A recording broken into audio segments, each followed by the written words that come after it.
इतना मशगूल है, इतना वो मस्त है कि वो जानना भी नहीं चाहता कि हमारे देश के महापुरुषों ने हमारे इस देश के लिए क्या क्या योगदान किया, और मसलन ये है कि उन्होंने हमारे लिए क्या किया। ये भी एक सवाल है। ये सवाल मैं जहां भी जाता हूं लोगों से पूछता हूं कि इस देश के प्रति आखिर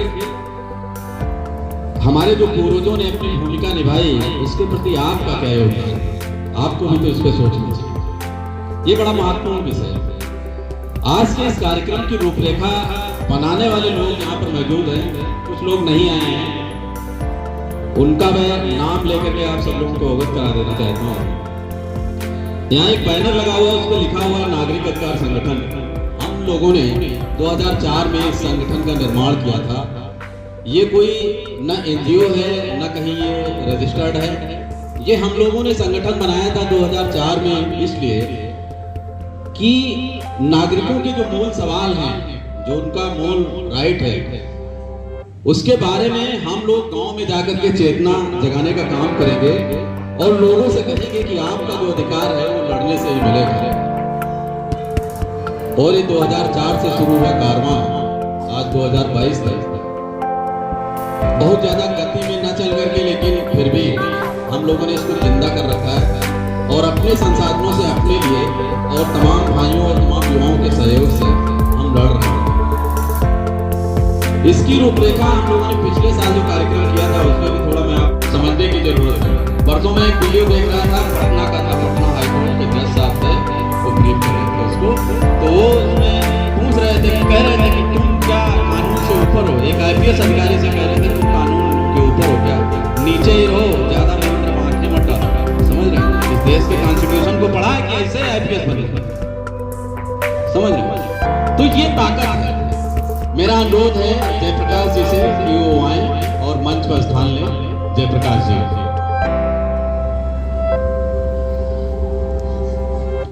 आशीष गुप्त जी से अनुरोध करूंगा कि वो आए और बाबा साहब को पुष्पांजलि अर्पित करें। आशीष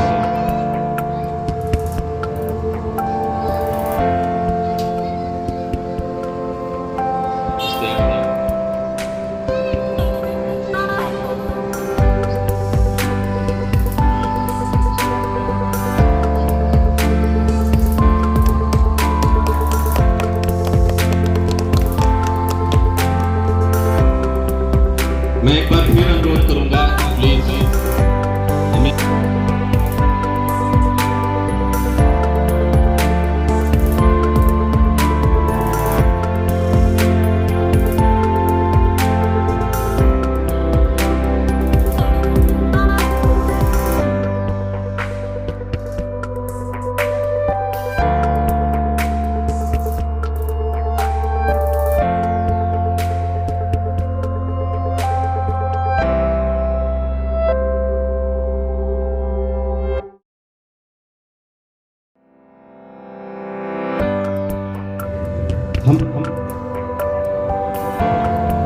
जयप्रकाश जी जो है,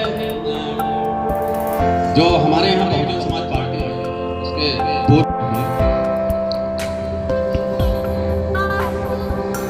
दीदी की पूरी टीम जो है सामूहिक रूप से सीमा दी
बाबा साहब एक ऐसा नाम जिसने सिर्फ अपना इतिहास ही नहीं बल्कि लोगों का इतिहास बदलने का भी काम किया। 2 साल 11 माह और 18 दिन की कड़ी और सतत मेहनत के बाद में उन्होंने उस समाज को बदलने का काम किया जिसने सैकड़ों सालों तक उन तमाम समस्याओं को, उन यातनाओं को झेला और उस समाज को जीने का कायदा भी सिखाने का काम किया। बाबा साहब ने इस देश को 2 चीजें देने का काम किया, एक संविधान और दूसरा लोकतंत्र। संविधान के द्वारा उन्होंने एक ऐसा विधान देने का काम किया जो सभी के लिए समान हो, और लोकतंत्र जिसे हम कहते हैं कि by the people for the people, लोगों के द्वारा और लोगों के लिए जो तंत्र देने का काम किया उसे लोकतंत्र। ये 10 महिलाओं को ये सम्मान उनकी तरफ से दिया जा रहा है।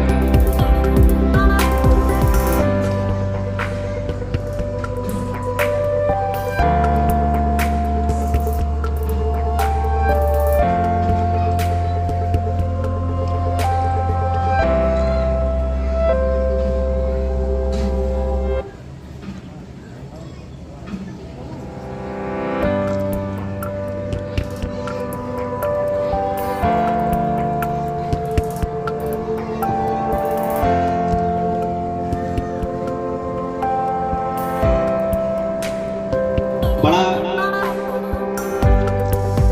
रुचि रखते हैं हमारे बड़े भाई ऐसे इन सब कामों में। और जैसा कि आपने देखा होगा अभी नगर के अंदर जब डेंगू का प्रकोप पड़ा और हमारे एक बड़े भाई अधिवक्ता साथी संतोष कटोरिया जी की बेटे की जो मौत हुई, उस वेदना को देखते हुए जब स्थानीय नगर पालिका ने इस नगर के अंदर एंटी लावा का छिड़काव नहीं कराया तो मोहित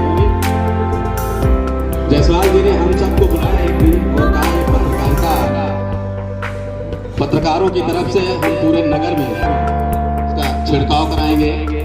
और पूरे नगर की एक गली में उन्होंने मच्छरों से निजात दिलाने के लिए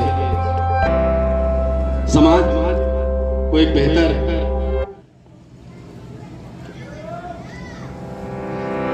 हमेशा पत्रकारिता के मीडिया के माध्यम से, समाचार पत्रों के माध्यम से, सोशल मीडिया पे आप गांव में किशोरी बच्चियों को, छोटे छोटे बच्चों को गोद लेके, अगर उनको कोई बच्चा ऐसा मिल जाता जो पढ़ना चाहता, उनके माँ बाप के पास इतना धन नहीं होता, उनको पढ़ा रही हैं।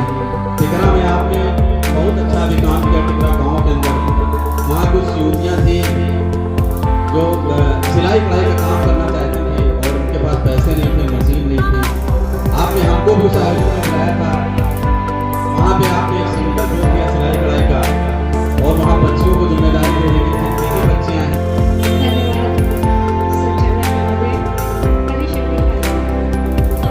आपका स्नेह, आपका आदर मेरे लिए बहुत बड़ी बात है। साथ ही मैं निशा जी को भी धन्यवाद देना चाहूँगी जो आज इस कार्यक्रम के अध्यक्ष हैं। उन्होंने मुझे इस मंच पे आमंत्रित करके मुझे जो गौरव प्रदान किया है, इसके लिए मैं आभारी हूँ। मंच पर पदासीन हमारे सम्मानित अतिथिगण, सभा में उपस्थित हमारे साथी, जैसा कि हमारे अभी भाई साहब ने बताया था कि मैं संस्था को चला रहे हैं, इसका नाम है इनर व्हील। उससे भी जुड़ी हमारे साथी हमारे साथ बैठी हुई हैं। इन सब का भी हमारे सभी कार्यों में बहुत बड़ा योगदान है। अकेले कोई नहीं कुछ कर सकता जब तक उसके साथ उसके साथी न जुड़े, और मैंने इन सबके साथ जुड़कर ही कुछ कर पाया। मैं पत्रकार बंधुओं को भी धन्यवाद देना चाहती हूँ कि आज के इस कार्यक्रम में आपके माध्यम से मुझे जो भी कहने का अवसर मिल रहा है उसको जनता तक पहुँचाने का कार्य कर रहे हैं। उपस्थित हमारी सभा में बहनों, भाइयों, मैं सभी को आज अभिनंदन करती हूँ। की इस बाबा साहब की पुण्यतिथि पर हम लोगों ने उनके आदर्शों को जाना। जरूरत यह है कि हम उनके आदर्शों को, उनके उच्च विचारों को, उनकी कल्पनाओं को, उन्होंने जो स्वप्न देखा था हमारे भारतवर्ष के लिए, उसको लेते हुए आगे बढ़े, उसको अपने जीवन में प्रति करें। ये तभी हो सकता है जब हम उसको दिल से उनकी उन आदर्शों को अपनाने का प्रयास करें। मेरा प्रयास यही है, हमने कभी इसका फायदा नहीं लेना चाहा कि हम कोई राजनीतिक पद का लाभ लेते हुए अपने किसी कार्य को करें। इच्छा जागृत हुई जब हम अपनी पारिवारिक जिम्मेदारियों से थोड़ा सा अपनी व्यस्तता से फ्री हो गए, तब हमने चाहा कि समाज को देना मेरा ईमान ना होता, ये शान, ये शौकत और ये ईमान ना होता, आज कोई इस देश का मेहमान ना होता। नहीं मिल पाती खुशियाँ वतन में, नहीं मिल पाती खुशियाँ वतन में, अगर बाबा साहब ने संविधान लिखा ना होता। Thank you. मेरा आभार व्यक्त करते हुए कार्यक्रम के समापन की घोषणा करता हूं। सभी साथियों को मेरा जय भीम और नमस्कार। बाबा साहब की दिनयात्री में सभी लोग भाग लिए। मैं बहुत उनका तहे दिल से नमस्कार करती हूँ और जय भीम करती हूँ। मैं ये कहना चाहती हूँ, बाबा साहब ने जो कहना आप लोगों ने बताया, संविधान में लिखा, उनको आप लोग उस कारवां को अगर पीछे नहीं ले, आगे नहीं ले जाना है तो पीछे मत करना, क्योंकि बाबा साहब ने जो अधिकार दिए हैं, हमको पानी पीने का अधिकार नहीं था, हमको रास्ता चलने का अधिकार नहीं था, हमको एक पास बैठने का अधिकार नहीं था, हमको बात करने का अधिकार नहीं था, हमको शिक्षा लेने का अधिकार नहीं था, हमको मंदिर में जाने का, प्रवेश का अधिकार नहीं था। बाबा साहब ने ये हम लोगों को रास्ता दिखाया और हम लोगों ने शिक्षित बने और उनको जानने की उनके कारवा को कोशिश किया और हम लोगों ने जाना। बाबा साहब की पुस्तक मैंने पढ़ी तो मेरे आंसू आ जाते थे। बाबा साहब ने जो समाज के लिए उन्होंने इतना बड़ा नेतृत्व किया, हम लोग ये नहीं जानते थे, हमारे माँ बाप नहीं जानते थे कि बाबा साहब क्या चीज है। लेकिन मैं ये संघर्ष करने पर जब उनको देखा तो मैंने सोचा कि बाबा साहब तो मेरे भगवान के तरीके से हैं, मैं उनको भगवान समझती हूँ कि उन्होंने हमारे संघर्ष और हमारे अधिकार के लिए उन्होंने अपने जीवन को, पूरे जीवन को लगा दिया और हम लोग उनकी बात को समझ नहीं पाए। आज उन्होंने